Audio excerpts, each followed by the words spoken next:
உண்மையிலே கிழக்கு மாகாணத்தை பிரதிநிதித்துவப்படுத்துகின்ற என்னை இந்த தேர்தலிலே பொது வேட்பாளராக நிறுத்திய போது கிழக்கு மாகாணத்தை விட வட மாகாணத்து மக்கள் அதிகூடிய வாக்குகளை அளித்திருக்கின்றார்கள். இலங்கை தமிழரசு கட்சியிலே சேர்ந்த ஒரு அணியினர் பொது வேட்பாளரை தோற்கடிக்கப்பட வேண்டும் என்று கூறியிருந்தார்கள்.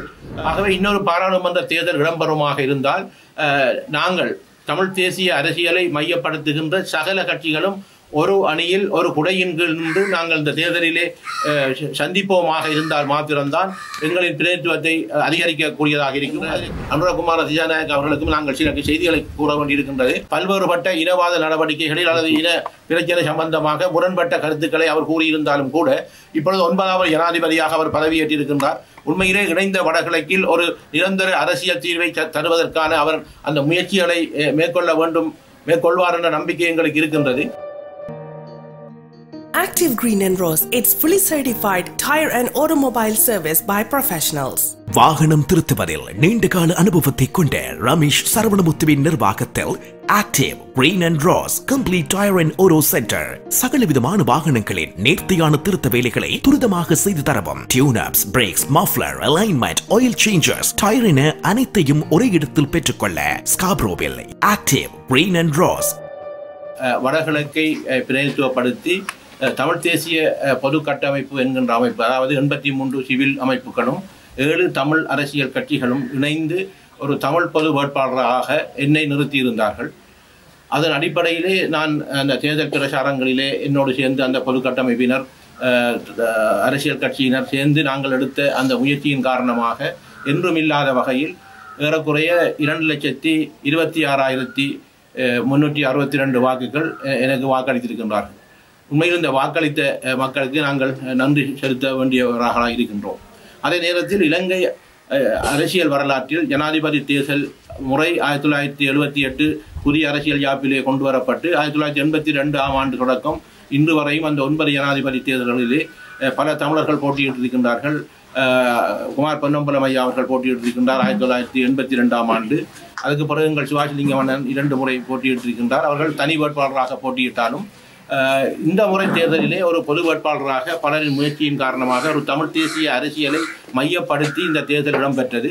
அதன் அடிப்படையில் என்றுமில்லாதவாறு இலங்கை வரலாற்றிலே ஒரு தமிழர் என்ற வகையிலே அதிகூடிய வாக்குகளை பெற்று தமிழ் தேசியம் தொடர்ச்சியாக நிலைநிறுத்துவதற்காக மக்கள் வாக்களித்திருக்கின்றார்கள் என்ற செய்தி இதன் மூலமாக வெளிக்காட்டப்படுகின்றது. அதனை நாங்கள் இரண்டாவது விடயமாக பார்க்க வேண்டியிருக்கின்றது. இணைந்த வடகிழக்கில் உறுதியாக இருக்கின்றார்கள். இணைந்த வடகிழக்கு தான் தமிழ் மக்களுக்கான அரசியல் தீர்வு என்பதை இந்த தேர்தல் வெளிக்காட்டி இருக்கின்றது. அது என்னவென்றால் உண்மையிலே கிழக்கு மாகாணத்தை பிரதிநிதித்துவப்படுத்துகின்ற என்னை இந்த தேர்தலிலே பொது வேட்பாளராக நிறுத்திய போது கிழக்கு மாகாணத்தை விட வட மாகாணத்து மக்கள் அதிகூடிய வாக்குகளை அளித்திருக்கின்றார்கள். அதை நான் விசேடமாக அவர்களுக்கு நாங்கள் நன்றி சொல்ல வேண்டியவர்களாக இருக்கின்றோம். உண்மையிலே வட மாகாணத்தை பொறுத்தமட்டில் வட மாகாணத்து மக்கள் உறுதியுடன் வாக்களித்தது நிமித்தமாக இணைந்த வடகிழக்கில் வடக்கும் கிழக்கும் இணைந்ததுதான் எங்கள் தமிழர் தாயகம் என்பது இந்த தேர்தல் மூலமாக வெளிக்காட்டப்பட்டிருக்கின்ற விடயமும் இந்த தேர்தலில் நாங்கள் பார்க்கக்கூடியதாக இருக்கின்றது. மூன்றாவதாக நாங்கள் பார்க்கக்கூடிய விடயமாக இருக்கின்றது, இந்த வாக்களித்ததிலே கூடுதலாக ஏறக்குறைய 60,000 வாக்குகள் வடகிழக்கிலே மாத்திரம் சிதறடிக்கப்பட்டிருக்கின்றது.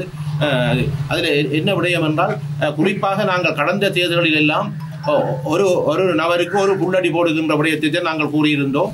ஆனால் இந்த முறை பலர் அதை குழப்பி இலக்கங்களை போடுமாறு கூறுகின்ற போது பல வாக்குகள் சிதறடிக்கப்பட்டிருக்கின்றன. அதில் குறிப்பாக இந்த தமிழ் பொது வேட்பாளருக்குரிய வாக்குகள் தான் கூடுதலாக சிதறடிக்கப்பட்டதாக அந்த வாக்கெண்ணும் நிலையங்களிலே இருந்தவர்கள் கூறுகின்ற கருத்தை நாங்கள் பார்க்கின்ற போது பொது வேட்பாளராக இருக்கக்கூடிய சின்னமாக இருக்கக்கூடிய தங்கு சின்னத்துக்கும் ஒரு புள்ளடியை போட்டுவிட்டு ஏனையவர்களுக்கு இலக்கங்கள் போட்டதன் காரணமாக கூடுதலாக நிராகரிக்கப்பட்டிருக்கின்றது.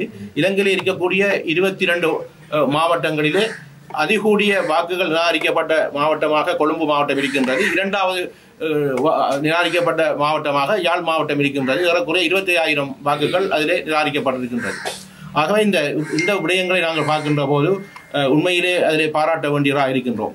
ஆனால் இந்த எங்கள் பொது கட்டமைப்பு ஊடாக தமிழ் தேசிய வேட்பாளராக அல்லது தமிழ் தேசிய பொது கட்டமைப்பினூடாக நான் வேட்பாளராக நிறுத்தப்பட்ட போது பல எதிர்ப்புகள் பல முறைகளிலே இருந்து அதில் தோற்றம் பெற்றிருந்தது. குறிப்பாக நாங்கள் பலரைக்கு எதிராக அந்த தேர்தல் பிரச்சாரங்களை முன்னெடுத்திருந்தோம். குறிப்பாக இலங்கை தமிழரசு கட்சியிலே சேர்ந்த ஒரு அணியினர் பொது வேட்பாளரை தோற்கடிக்கப்பட வேண்டும் என்று கூறியிருந்தார்கள். இன்னும் ஒரு பிரிவினர் அதை எதிர்த்து வேலைஞ்சார்கள். அவ்வாறு வடக்கு கிழக்கிலும் தமிழர்களே பல கட்சிகளிலிருந்து தமிழ் தேசிய அரசியலை தோற்கடிப்பதற்காக பல முயற்சிகளையும் பல பிரச்சாரங்களையும் செய்த போது அவர்களை முறியடித்து இந்த தேர்தலிலே மக்கள் வாக்களித்திருப்பது என்பது ஒரு பெரிய ஒரு விடயமாக காண்பிக்கப்படுகின்றது. அதை நாங்கள் இதிலே கருத்திலே எடுக்கக்கூடியதாக இருக்கின்றது. உண்மையிலே இந்த பொதுவாக நாங்கள் பார்க்கின்ற போது இந்த தேர்தலிலே ஒரு தமிழ் தேசியத்தை நிலைநாட்டுவதற்காக ஒன்றிணைக்கப்பட்டு இந்த பொது வேட்பாளர் நிறுத்தப்பட்டிருக்கின்றார். இப்பொழுது புதிய ஒரு ஜனாதிபதி அவர்கள் பாரமளித்திருக்கின்றார். அனுரகுமார திசாநாயக்க அவர்கள் மிக விரைவில் ஒரு பாராளுமன்றம் தேர்தல் இடம்பெற இருக்கின்றது. ஆகவே இன்னொரு பாராளுமன்ற தேர்தல் இடம்பெறுமாக இருந்தால் நாங்கள் தமிழ் தேசிய அரசியலை மையப்படுத்துகின்ற சகல கட்சிகளும் ஒரு அணியில் ஒரு குடையின் கீழ் நின்று நாங்கள் இந்த தேர்தலிலே சந்திப்போமாக இருந்தால் மாத்திரம்தான் எங்களின் பிரதிநிதித்துவத்தை அதிகரிக்கக்கூடியதாக இருக்கும். அதில் குறிப்பாக கிழக்கு மாநிலத்தை பொறுத்தமட்டில் கடந்த தேர்தலில் கூட நாங்கள் அம்பாறை மாவட்டத்தில் ஒரு பிரதிநிதித்துவத்தை நாங்கள் இழந்திருந்தோம். இப்பொழுது திருவண்ணாமலை மாவட்டத்தை பார்க்கின்ற போதும் அவ்வாறான நிலைத்தான் இப்பொழுது இருந்து கொண்டிருக்கின்றது. ஆகவே இதை மையப்படுத்தி சகல தமிழ் தேசிய கட்சிகளும் ஒரு கொள்கை அடிப்படையில் ஒரு குடையின் கீழ்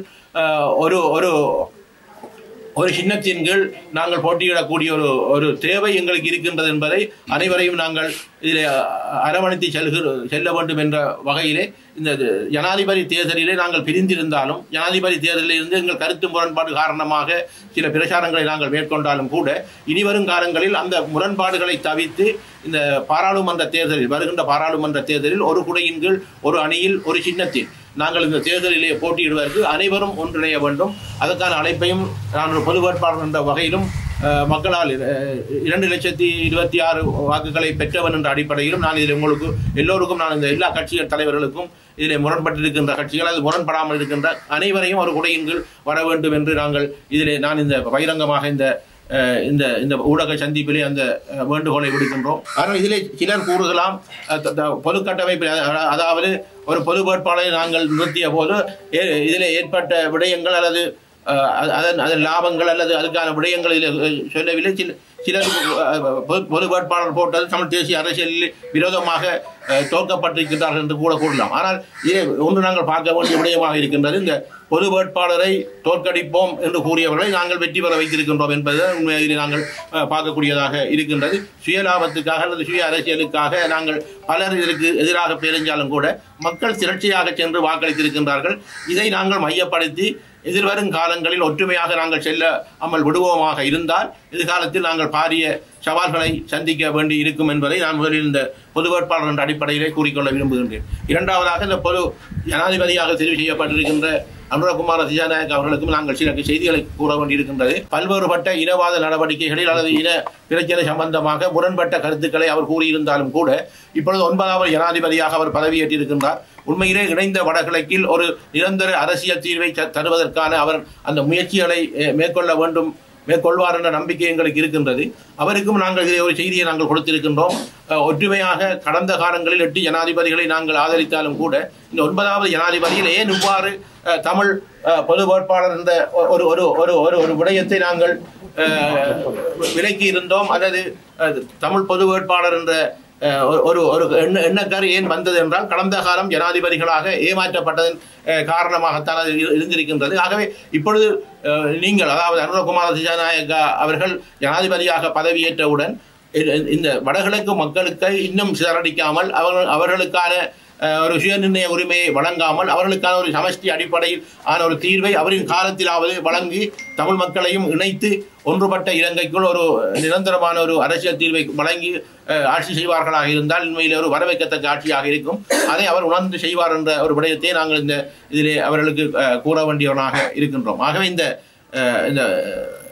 இந்த விடயம் என்பது சரித்திர முக்கியத்துவம் வாய்ந்த ஒரு விடயமாகத்தான் இதில் நாங்கள் பார்க்கக்கூடியதாக இருக்கின்றது. ஒரு தமிழ் பொது வேட்பாளருக்கு ஆகக்கூடிய விருப்பு வாக்கு கிடைத்தது என்பது தமிழ் தேசியத்துக்கு கிடைத்த வெற்றியாக இருக்கின்றது. ஆகவே தமிழ் தேசியத்தை தொடர்ச்சியாக தக்க வைக்க வேண்டுமாக இருந்தால் இன்றிலிருந்து நாங்கள் அடுத்த கட்டத்துக்கு எல்லோரும் ஒரு குடையின் கீழ் செல்வதற்கு அனைத்து தமிழ் தேசிய கட்சிகளும் ஒன்றிணைந்து வர வேண்டும். அதில் எதிர்ப்புகள் இருந்தாலும் தனிப்பட்ட குரோதங்கள் இருந்தாலும் தனிப்பட்ட அரசியல் விடயங்களை விட்டு நாங்கள் இந்த விடயத்தை நாங்கள் மையப்படுத்தி எல்லோருமாக இணைந்து நாங்கள் செயல்படுவோமாக இருந்தால் நிச்சயமாக அதில் ஒன்றிணைந்து செயல்படக்கூடிய வாய்ப்பு இருக்கும் என்பதை நான் கேட்டுக்கொள்கின்றேன். CMR யூடியூப் சேனலில் இணைந்திருக்கும் நேர்கள் அனைவருக்கும் எமது நன்றி.